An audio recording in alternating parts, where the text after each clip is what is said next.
Leave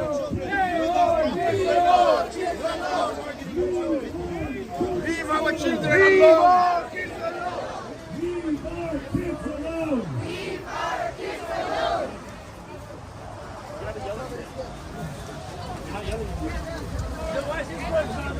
Haya, I will say educate children, not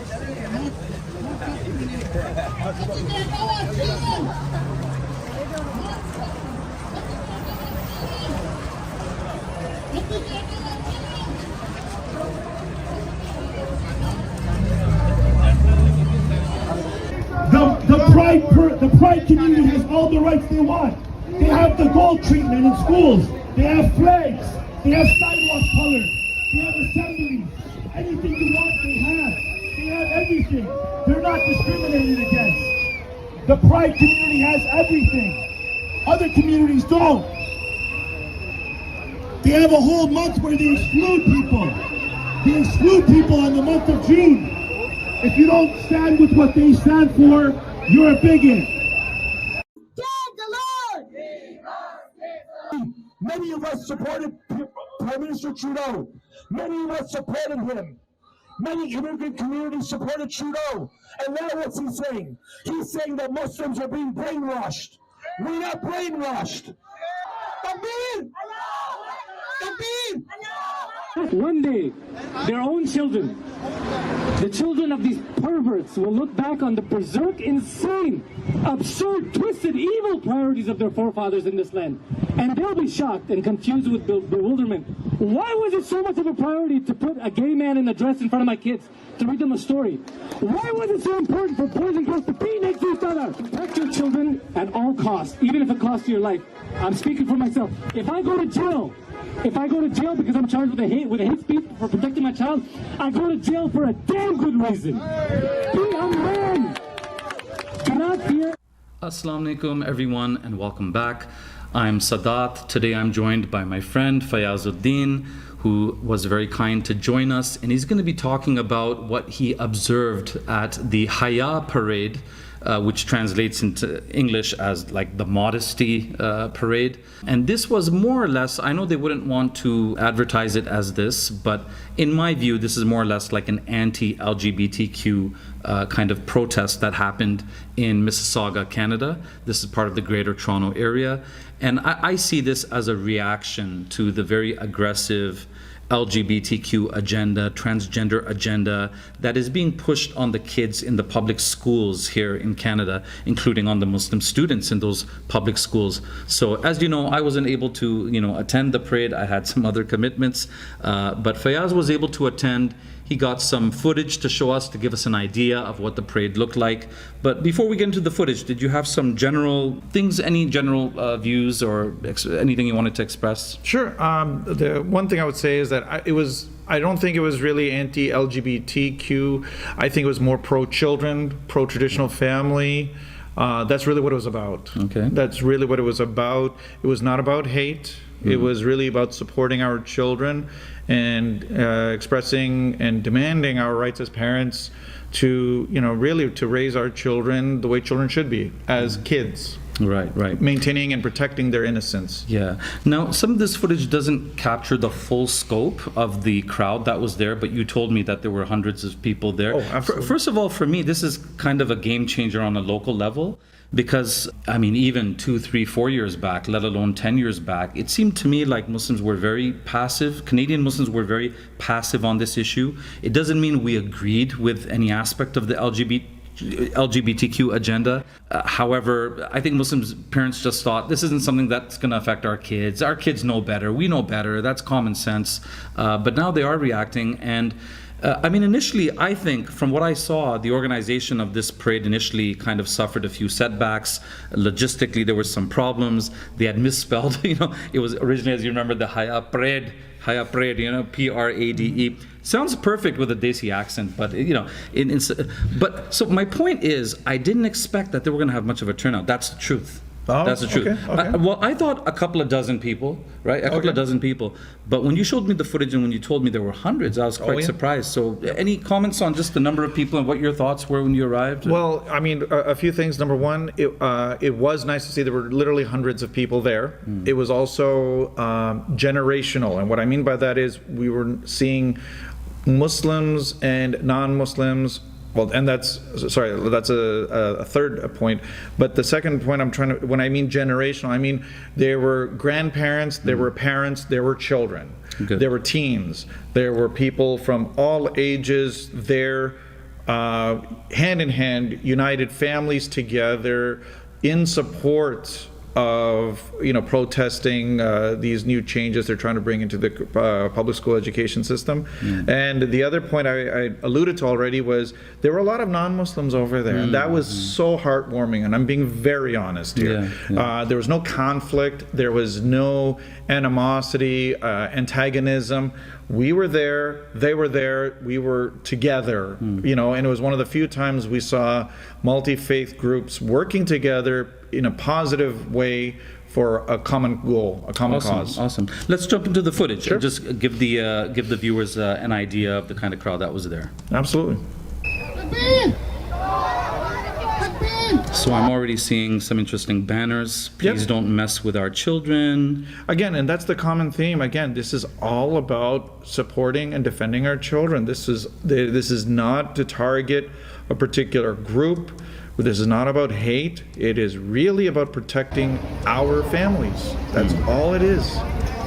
Haya is our pride. Educate, not indoctrinate. Correct. I don't know if that's possible, but I know what they mean. At least when it comes to sexual indoctrination, kind of leave that thing alone, leave that to the parents. 100%. That's the idea here. 100%.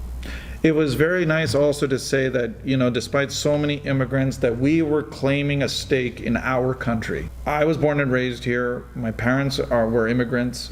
And there's a general trend and attitude that, this is not our home, or we don't have a connection, or we are not fully assimilated. So these are local politics. These are not our issues. We should be more concerned about back home issues.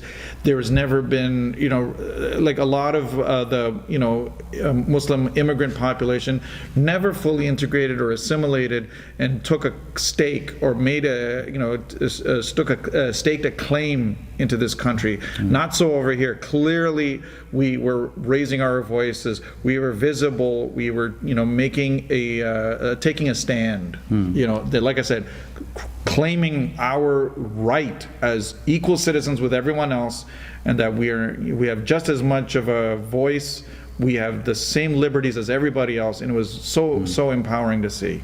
There's another banner there, protecting childhood, shielding innocence. So this is the recurring theme, I think, about protecting children. Because this is all in light, of course, of drag queen storytelling time in the public schools, in the primary schools, even things like that. So there's a reaction to that. And it's really interesting that it's being led here, in this case, by the Muslims, right? 100%. I mean, with respect to the non-Muslims who came out, who care enough about the children that they came out. But it was, for me, it was a matter of, this word has been so hijacked, but it was a matter of pride for me to see that this was organized by Muslims, being led by Muslims, and quite the crowd. 100%. If I may add, one of the positives also is that this was a family-friendly event. So we even had children using the microphones over there, chanting out slogans and leading the rally cries with the crowd, as opposed to, again, like we brought up the LGBTQ community. Those are not family-friendly parades, not at all. You would never bring your children. Those are X-rated, R-rated. I don't know what you would call it.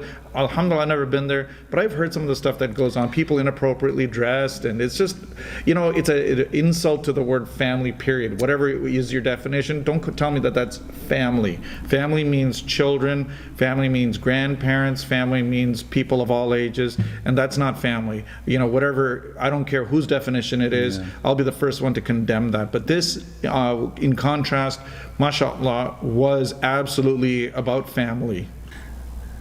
So, Haya, adorning our hearts and actions. Parents are the rightful owners of their children. Well, custodians, guardians, whatever, right? no other institution. So just on the subject of these banners, I know you picked up some buttons, right? Now again, Fayyaz is not an organizer of this parade. Just to be clear, again, he went there as an observer, right? Having conversations and video documenting the event. But he picked up some of these buttons. These were given to you, I guess, Yes, by yeah, they're being organizers they there? were being handed Okay, out. so what did he say? Yeah. So I have one here. Bill 13 violates freedom of faith. Right. I have one obviously in blue. Again, that was one thing that they were celebrating being binary. There was no shame about it. So I have a blue button here for obviously the males, the boys, you know, and the grown adult males, men. I'm a boy, don't confuse me. United against Bill 13. Right, you know? right. And I have a pink one here, reddish pink. It says, in contrast, I'm a girl, don't confuse me, united against Bill 13. Right, so right. again, we are again taking exception to the, you know, the politics that is changing the curricula that is being used to indoctrinate children in the public school system here. And it shows that, you know, alhamdulillah, the Muslims are, you know, aware and educated, and we're not going to be duped and fooled by some of the flowery, you know, colorful language, or the seemingly neutral, or like, how could you be opposed to this? Oh, no, we're not stupid. Don't try to pull the wool over our eyes. We know clearly what this is about, and we are not going to sit idly and watch. Yeah, absolutely. Now, the Christians who, you know, should have taken the lead, but you know, I don't think they have. But those Christians who attended, those people of European background or non-Muslims who attended, I know you had some conversations with some of them, and there was a Polish family, a Polish gentleman that you had a conversation with. So I just want to go to the clip of that. By all means, yeah, absolutely. This was wonderful. I'm coming here because it's the time to stay together and say enough is enough. There you go. Because everything goes too far and too far, you know. That's, the kids have a brainwash with the school. And we need to make it stop this. We need to stay together and say enough is enough. There you go. Stay together. This is for the future, the next generation. Exactly. Let children be children. Yes, sir. And this is public school. This is for everyone, not for one small group.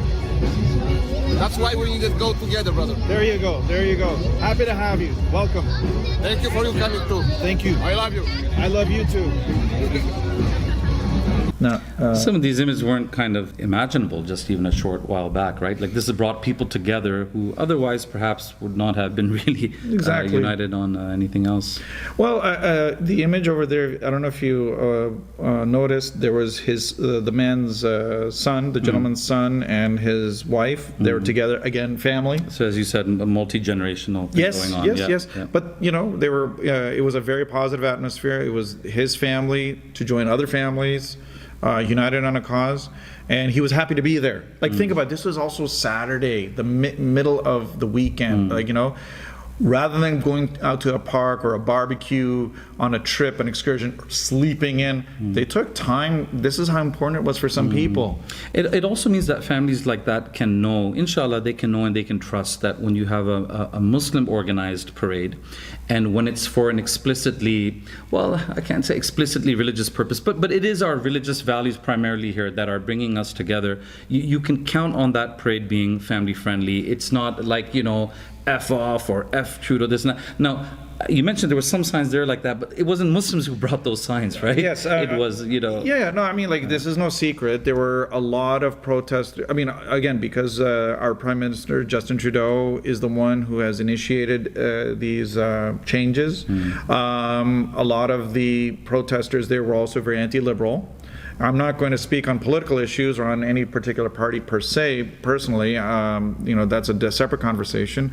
But I will say that the non-Muslim groups that were there, interestingly enough, they did have a lot of flags and signs that were carrying profanity against Trudeau. And, you know, it was, I thought, respectfully, first of all, I welcome all of the supporters that we have. I was very happy to see all of them. It was wonderful to work together, you know, but I thought it was a little bit in poor taste to see profanity, you know, on some of these flags being, you know, shown and, you know, shared and whatnot. I was not comfortable, again, because it is family friendly. It is supposed to be a family values, about family values, and Right. You know, So perhaps these are lessons that could be learned, because this Haya parade, since it did fairly well, you never know, this could become possibly an annual thing. Maybe, let's hope so. Or maybe something similar to it might happen again. And if that's the case, then these are lessons that can be learned, right? Absolutely. Because I know in their media press release or social media press release, they said bring signs that, say this or this or this. But in the future, they could say no signs with profanities, no F, this or F that, signs will be allowed. Well, I mean, to be fair, that was a handful. There were a lot of, non-Muslim supporters that were there, and a lot of them overwhelmingly also were carrying Canadian flags, and I thought that was great, because it showed once again that we were staking a claim in our country. This is our home. We belong here. We are citizens here. We have equal rights here as everyone else. And we should not allow one minority, a significant minority I might add, to hijack the narrative, to hijack public education, plain and simple. Right.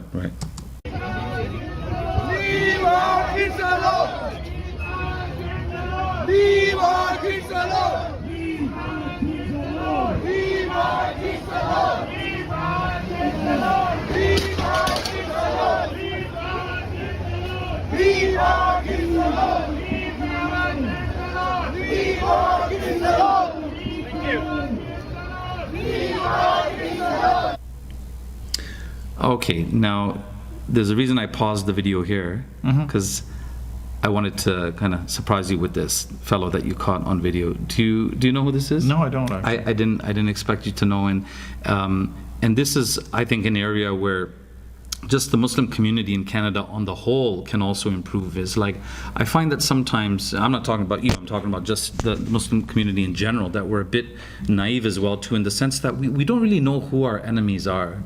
So this fellow is, his name is Eric Brazau, and he's a well-known anti-Islam, anti-Muslim agitator. Oh.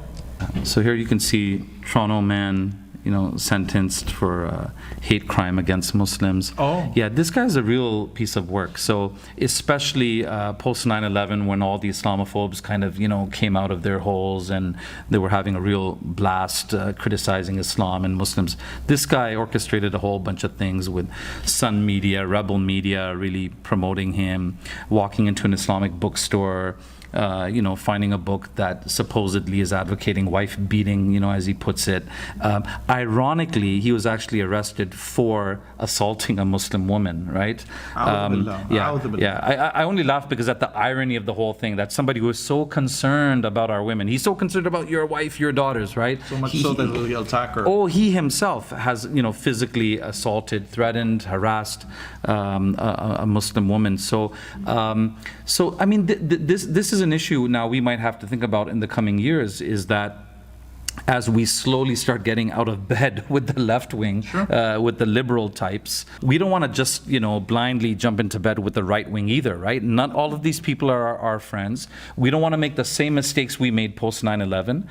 We don't identify with everything on the right wing. This guy's a Zionist, right? So even worse than assaulting a Muslim individual, he supports Israeli crimes against the Palestinian people, things like this. So yeah, he was there. Now he's an extreme example. Right? He's an extreme example. Somebody who insults, who denigrates Islam and the Quran. For me, the friendship with him and allying with him is off limits. Obviously, Muslims there didn't know. He's an extreme example, but on a less extreme level, it is interesting that, we're finding some interesting, unlikely allies, and that can be a good thing. Not in this extreme case, as I said, but in other cases, people who are willing to listen, people who are not hateful of us, they have some genuine misconceptions, genuine misunderstandings. We're getting to finally rub shoulders with them, have conversations with them, find areas of common understanding with them. But at the same time, again, we do have to be wary of these kinds of people, and his attendance there could even potentially discredit the whole thing if somebody tries to twist it and make it look like, look, these Muslims are allying with known Islamophobes. It's not like that. The fellow just showed up. People don't know who he is, and he's just observing and video documenting. I don't think that would be the case at all. I think for the most part that he is acting. Look, I don't for an instant believe that he's changed his views at all. I think he's there like the individual he is, like a troll who's coming there to, be a provocateur if he has the chance, in some way try to expose these Muslims for who they are, and well, my guess was actually that he probably does. He probably is genuinely more opposed to the transgender agenda thing. Because when the Muslims are marching, he's basically walking with them, right? Now he's not chanting with them. There's some ambiguity, but I'm just saying. My guess is when the counter protesters were there, he's not standing physically on their side. Yeah, he's walking with the Muslims the whole time, so he seems to be in kind of like a quiet agreement with what Muslims are doing, but he can't bring himself to actively protest with us. You're being too nice to that. I think the way he was dressed was incognito. He was wearing a hat, wearing sunglasses. Clearly he didn't want to be identified readily, and I think really such people are really there as trolls, as observers, to try to, he probably had a hidden camera or a tape recorder trying to scope out and capture any footage that could paint Muslims in a bad light. You're probably right that if he's coming from some... Or maybe he would have nailed either side, to be honest with you. Yeah. Had there been some violent LGBTQ member who is counter-protesting this, misbehaving, he might have nailed them. And had it been a Muslim youth misbehaving, he might have nailed the Muslim community. You have to also understand context. We are talking about a Saturday morning, Saturday afternoon. This person actually took time out of his schedule. He's not doing this out of the good of his he's heart. got no schedule. He's got no schedule. Like you said, he's a full-time troll, no job, nothing to do. A pathetic person, a really pathetic person. But I hear you. Continue. He's going out of his way to, again, we know. We're not going to mention any other names of well-known Islamophobes or trolls or whatever. But such individuals are going out of their way to, be here. It's not from an about face. It's not a change of heart, really. I think they're here for no other reason than to either observe, to hopefully seize an opportunity for themselves, to be provocateurs, to, instigate or to be troublemakers, or be in the right place in the right time to, again, support some vile interests of their own. So if you can just explain some of the footage that we're seeing here now with the counter protesters, like from what I can tell of the footage that you caught here, there wasn't many counter protesters. It seems like there were just a handful. I was initially worried that there were going to be more counter protesters than the actual parade participants, but mashallah, the parade had a great turnout. They hugely outnumbered any counter protesters, and even the footage that I saw of the counter protesters, it seemed like the protesters and the counter protesters were actually engaging with each other in a pretty civil way, in a pretty Canadian way. It didn't seem to be too out of hand. So this is my question to you: is did you get to talk to any of these counter protesters, and what did you think of their presence? No. To answer the last question, no, I didn't get a chance to engage any of them. Only because first of all, I went with the intent to do that, precisely that, but I was expecting a larger number and a more organized counter-protest. Like I expected to, interview perhaps, leaders of some of the protesters or a group or whatever that were there. But it was just like one family and a couple of lay people were there, just wearing, pride flag, paraphernalia, and that was it. And honestly, they were engaged nonstop anyway. You almost felt sorry for them. I'm being honest, just because, and I don't know if you heard earlier in the video, one of the organizers was saying not to engage them and whatnot. But I think there was some wisdom behind that. I think it was more of a preventative measure, in the sense that, I don't want to use the word mob mentality, but when you have so many such a large number of supporters, one tends to puff their chests out a little bit further, and there were some people who were like heckling the counter protesters, and they were very aggressive. And like I said, that has to be kept in check. To be honest, it makes bad optics too, right? Exactly. You don't want them to be the victims here, because that's the unfortunate reality. It's all about optics, and we have to make it clear we are the victims here. But that being said, this is an opportunity for for those who are who have the moral authority, on the moral right, us, who are there to definitely engage in a civil way and say, look, this is what our policies are. Where's the hate? What's going on here? Why, you know, like, I'll give an example. Like, this is what I was saying throughout when I was there, and I'm not sure if my words were ever captured, but if you look at the feminist movement when it came to the abortion debate, the common refrain, the common slogan of women in the abortion, or for the pro-choice movement, what is it? My body, my choice. And I'm saying, we are saying literally, our children, our choice. Right. It's really that simple. Right. And that obvious. Yeah, in a podcast, Dr. Shadi Al-Misri was also talking about this and saying that, yeah, it shouldn't be framed as just anti or angry, because anger kind of then, it fizzles out, but make it something positive, something 100%. That's, affirmative, something that is affirming something positive. Absolutely. And that reminds me of another point that he had made, that is Dr. Shadi Al-Misri said that, there's a need for every organization or movement to have a flag, right? Yes. Just like the Pride side has a flag. And what he suggested actually sounded good to me. He had the idea of like the sun and its rays, because the rainbow comes from the sun, right? Absolutely. The light comes from the sun. Right. But here at the Haya parade, they had some flags there too, and you picked up this one. I did. So maybe you can explain this a bit. So this is a binary flag,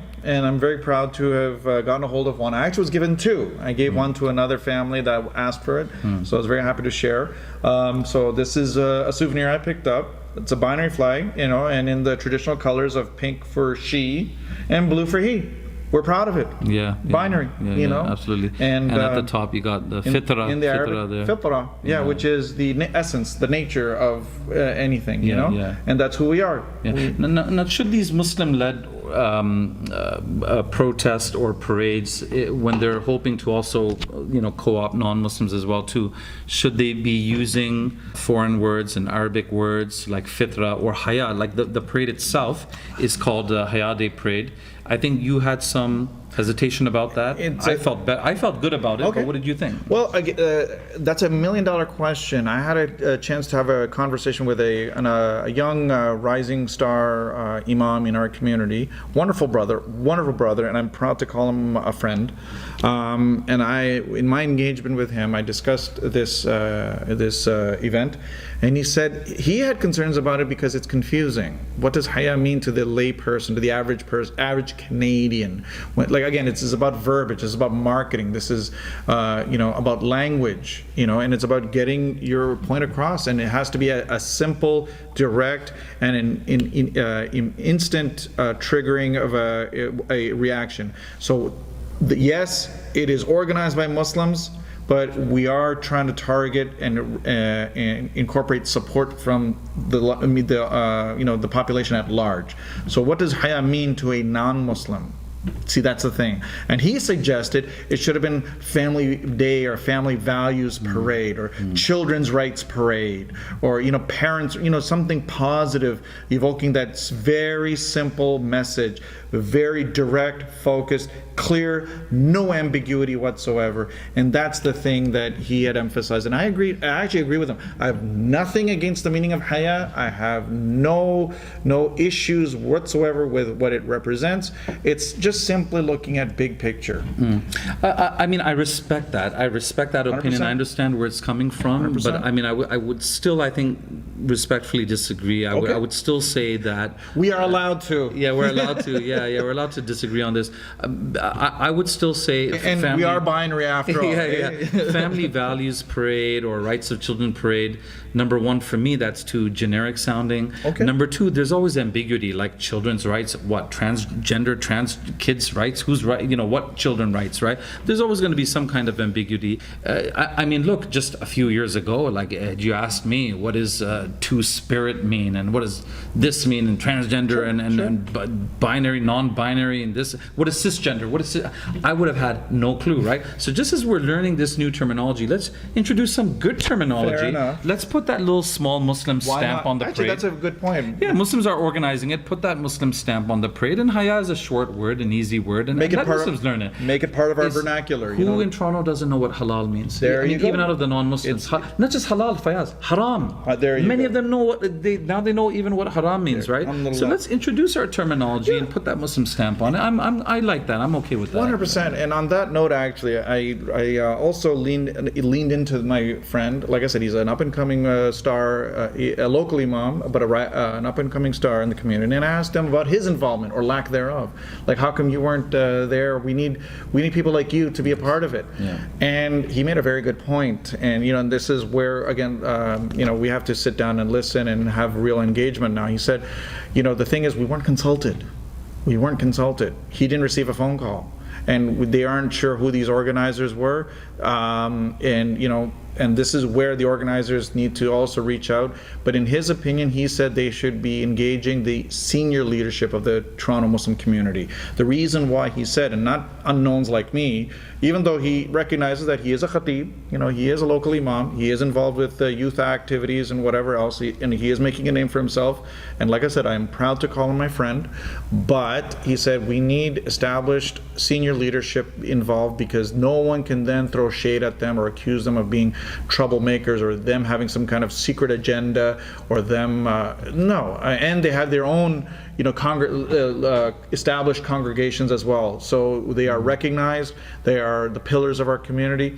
They need to be at the forefront, because again, they are the ones who are going to give us direction. We have to always rally around leadership, legitimate, proper leadership. Call me cynical, but for me, the translation of that answer is, never.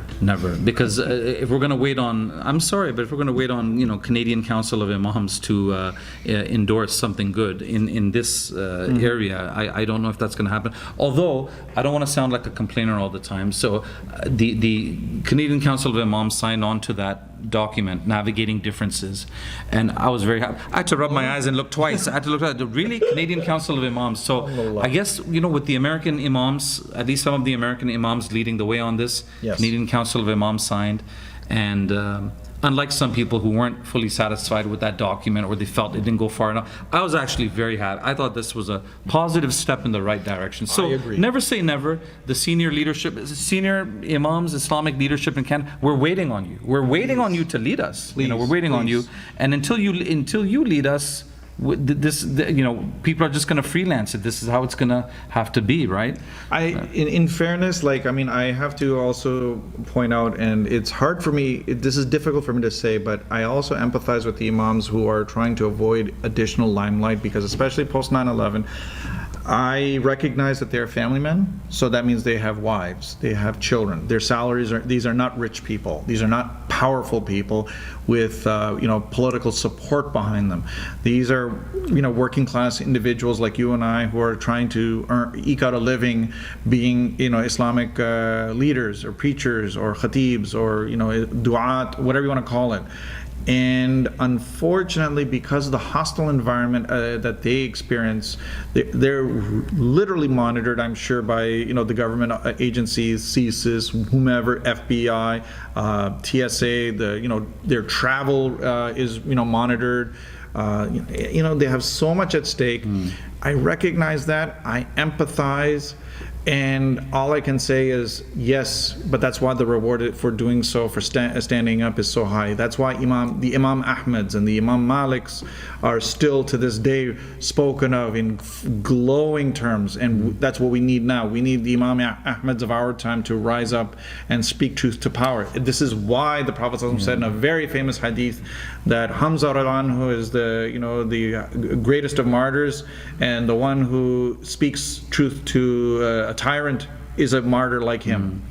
I remember Imam Zaid Shakir said, and I think he said it in the context of dawah and just Islamic work overall, and he said, if you're not going to do the work, at least get out of the way. Yes. Just get out of the way for those who do want to do the work. 100%. And so I understand what you're saying. I also empathize. People are in sensitive positions and difficult positions, but those imams who are not able to stand up, who are not able to speak out, who are not able to attend these things, at least stay out of the way. Please don't endorse some kind of and this has happened. These are real examples that have happened in Toronto. Endorse some kind of Muslim/LGBTQ iftar event. No, Please don't make statements to the Toronto Sun about how I've learned a lot, being in Canada, and today I count gays and lesbians as amongst my friends. No, don't do this. Don't add to that confusion. Don't add to that confusion that the youth are already going through. Get out of the way and let others speak up who are willing to do it. But then, they're going to have limited right to criticize too. If they haven't stepped up to the plate, they're going to have limited right to criticize the Haya parade, whether it's organized right or not, whether the slogans are the right ones or not, and whether this video that we're making right now, whether this is done the right way or not. You just alluded to something very, very important that happened at the parade. More than one non-Muslim over there thanked me, personally thanked me. Yes. For, I was just an observer like them. I came to participate in the protest and the rally just like them. But because I was Muslim, they associated me, I guess maybe they thought I was part of the leadership or the executive or something, because I was recording. They honestly thanked me, and I think you may have seen it in some of the footage, literally thanking me for organizing this, because they felt outnumbered, they felt weak, but we gave them the voice. And so what I'm trying to say here is that the Muslim community is in a position, to have a real opportunity here to take a leadership role in this country on this matter of morality, of family, of children's rights, protecting our children, and protecting our values, traditional family values for all Canadians. And you don't have to agree with us, but the fact is, it's our right, and our right to disagree with whomever the powers that be. This is our country also, and we outnumber you. We outnumber those individuals, those minorities who are trying to, hijack the narrative here. And the fact that other faith groups were thanking us, thanking me personally, and I heard it, and it was recorded, thanking me for, taking the lead on this. Whoa. It shows that sadly, it's like other faith groups, they recognize that it's wrong, what's going on, but they've thrown in the towel. We can't fight it. It's an avalanche. We can't. It's a tidal wave. We can't push it back. We're Exactly. And Abdul Hakim Murad or Timothy Winter, he made such an interesting, profound point. He said, I'm paraphrasing here, but basically said it's ironic that this foreign immigrant Muslim community, with their different looks and their different clothes and their different smelling foods, that Muslim community has actually become the final repository of many traditional Western Judeo-Christian values. The irony. The irony of it, So it maybe, perhaps it's falling on the shoulders of Canadian and American and British Muslims to save Western civilization. Imagine that. Imagine that. Let's hope that the Muslims can save the day yet again, But like I said, we have to recognize that there is an opportunity here, that we found ourselves in a vacuum, unfortunately. Like I said, there were other faith groups, but in an overwhelming minority position, but we welcomed them all the same, and they identified themselves as Christian, and I was very happy to see them there. It was so good to see them there, but they really felt and their sentiment was, they felt individually very weak, but they found strength at this rally. They found strength being with the Muslims. The Muslims had given them the strength. Okay, so this is, I believe, Burnham Thorpe. And one thing that may not be obvious here because you don't have the volume up, but there were countless passerbys, countless vehicles as they were driving by, honking their support for the people at the rally. They saw our placards, the signs, the Canadian flags. They were hearing us, and they were had their windows rolled down, and they were showing their enthusiasm, giving us a thumbs up, honking, and we're like, It was again, a lot of these minority groups who joined the protest individually were feeling weak, or may not have been as vocal on their own, but found their voice because of the Muslim presence over here. In the same way, a lot of these vehicles, the passerbys, the drivers, again, finally got a chance to anonymously, express their support for, the rally as well, for the cause, for the values that we were standing up for. Well, exactly, as you said, anonymously, because imagine how many more people might like to attend this, but not everybody can afford to, because again, their pictures can be shown at the workplace and all. And let's admit it, this is almost kind of like a public blasphemy, right? This is a secular blasphemy to say that I don't agree with the LGBTQ agenda, even on that limited scale of just saying, look, you can do whatever you want, but at least just don't push it on our kids. Even this has become kind of like a secular blasphemy. You're allowed to do it in private. In private, you can blaspheme all you want, but to publicly say that. And you know, Fayyaz, some people think I'm exaggerating when I say that, but the proof of that is, I could ask them right now that even with this video that we're making right now, could either one of us ever run for the mayor of Toronto? could either one of us ever run for a member of parliament or member of provincial parliament or even a city councillor? No, we've written that off. If ever we had any hopes of that, it's like, it's understood that we've publicly blasphemed. We can't do that unless we were to publicly repent, right? So before we wrap this up, are there any areas of improvement? Are there any suggestions that you would make to the organizers? Anything that should be done differently the next time? Because I'm hoping that this Haya parade would become an annual thing. Sure. Or if not this, maybe in another manifestation, another version, something like this will continue. Okay. What improvements can be made? I mean, there's several, and I mean, this is by no means a criticism, but these are, you know, actual, I would say, launching pad of, you know, going forward. I think we should coordinate with the leadership internally with the Muslim community, number one.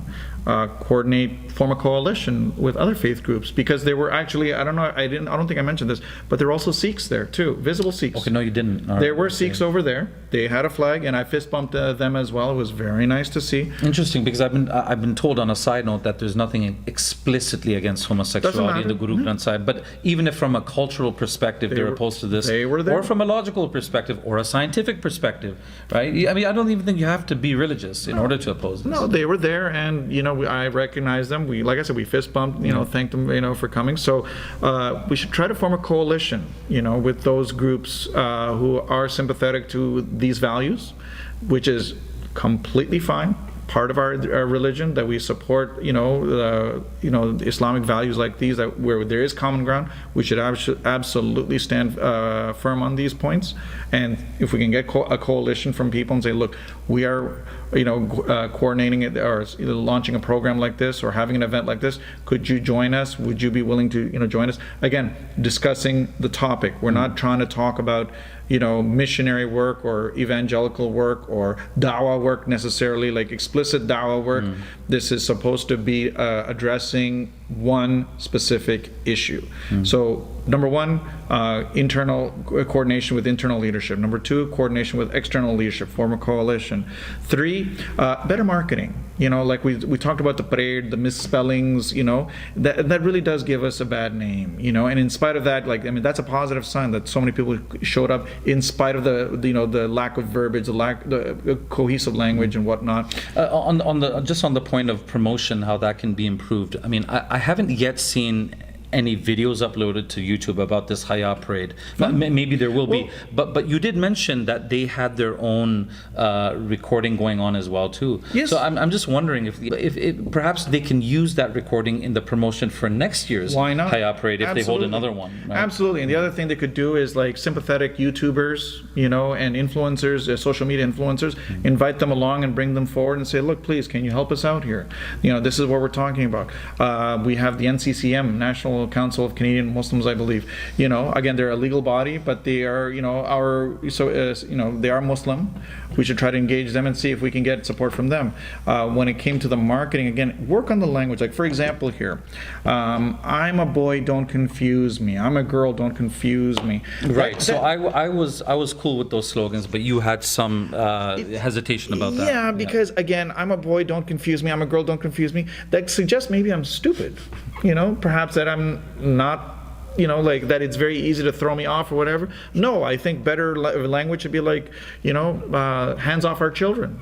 You know, keep, you know, like our children, you know, our rights. And there were more banners along those lines, I think. Am I exactly, right? exactly. But what I'm saying is, like, again, pins should have a simple slogan, you know, our children, our choice. hands off our children. I'll give you an example also. There was a child that was given the microphone. This was wonderful and very, again, heartwarming. The child was, speaking to the crowd, leave kids alone.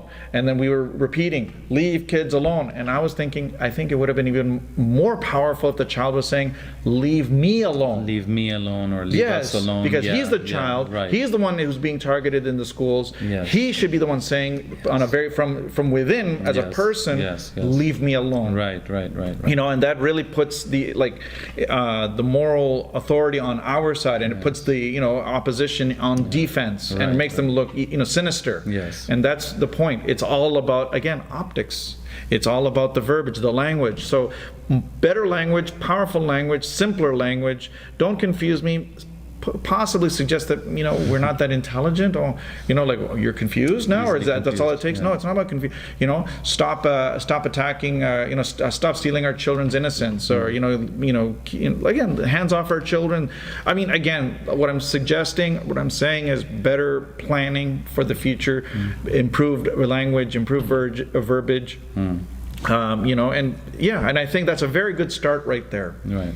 That's a very good start. So like I said, internal leadership, a coalition with external leadership, better verbiage, more get influencers and YouTube, social media influencers, and better marketing, better strategy, and go from there. Yeah. In terms of closing thoughts, I want to say that I am very proud of the Muslim community for standing up. So am I. Normally, we've shied away from, again, as you pointed out, an 18-year-old would not know about the stories of Lut or why they were, condemned and punished in the Quran, and we're not ashamed about that at all. They, were sinful people, and, unfortunately, their practices are alive and well today and are spreading. So I was very proud of the Muslim community for finally standing up. It's never too late. They stood up, and they were actively better late than never. 100%, and they were addressing. Same thing with the navigating differences document. Better late than never is what I say. And kudos to our leadership who came forward. In case there of some of the leadership who came forward with clear, unambiguous language to clarify their stance, to say no, we are not compromising on this position. So I really am proud of the Muslim community for standing up finally, as a lot of people are feeling now that. Okay, now let's. So that's one of the things I have to say, that we have to emphasize the positives here. What I don't want to see, and I'm going to be very honest here, is I don't want this feeling of, first of all, we accomplished nothing, to be fair, in the sense that, okay, has policies changed? No. We need to realize that there's a lot of work ahead of us. We should not. And I've seen it already, sadly, where people are already becoming divisive, meaning they're throwing shade at those imams who they suspect are on the fence or sympathetic towards the LGBTQ trans, lobby, whatever you want to call it, transgender ideology. And I don't want to see that. I would hate to see that. No. In fact, just to be clear, I actually do by default have husn al-dhan. I do have a good opinion of the imams. Fayyaz, I don't believe there's any. I don't believe there's any imam that is sympathetic. Exactly. I really don't. I don't think that there's any imam who is sympathetic to LGBT community. But I'm sorry. I do think that there are some. I'm putting it softly. I do think there are some imams who just don't have the courage. That's fine. To speak out, and some who have slipped and made ambiguous statements. They're just trying to walk that fine line to avoid controversy, but it's very ambiguous and it can be misleading. But I do think that situation is improving, and I think collectively these events and these protests and articles that are being written, lectures that are being given, can help to counterbalance things. Well, in the same way, if we are willing to form a coalition and work with non-Muslim groups on a common cause, I think it is incumbent upon fellow Muslims to reach out to fellow Muslims and try to work together and address these issues that really there's no second guessing, there's no gray area.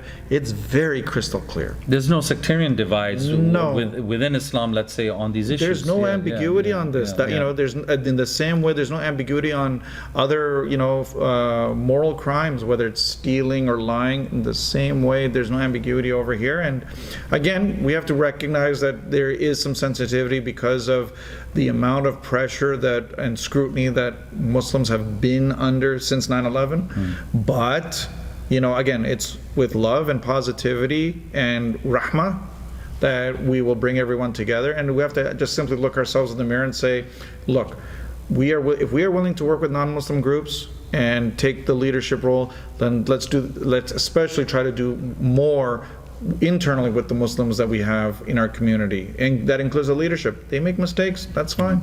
Yeah, so we have to be active, we have to be proactive, we have a voice, we have to use that voice. And I was going to close with some thoughts of my own, but honestly you summarized everything very well, so I'll just leave it at that. I want to thank you and Jazakallah khair for attending this protest on our behalf, and for video documenting everything and for explaining everything very well. Jazakallah khair. Wayak, I'm happy to be here. Jazakallah for inviting me. It was a privilege and an honor to be here, and may Allah reward you and accept your efforts and put barakah in all the work that you do. Ameen wa iyyakum. Thanks everybody for watching. We'll see you the next time. Assalamu alaikum. Wa alaikum salam.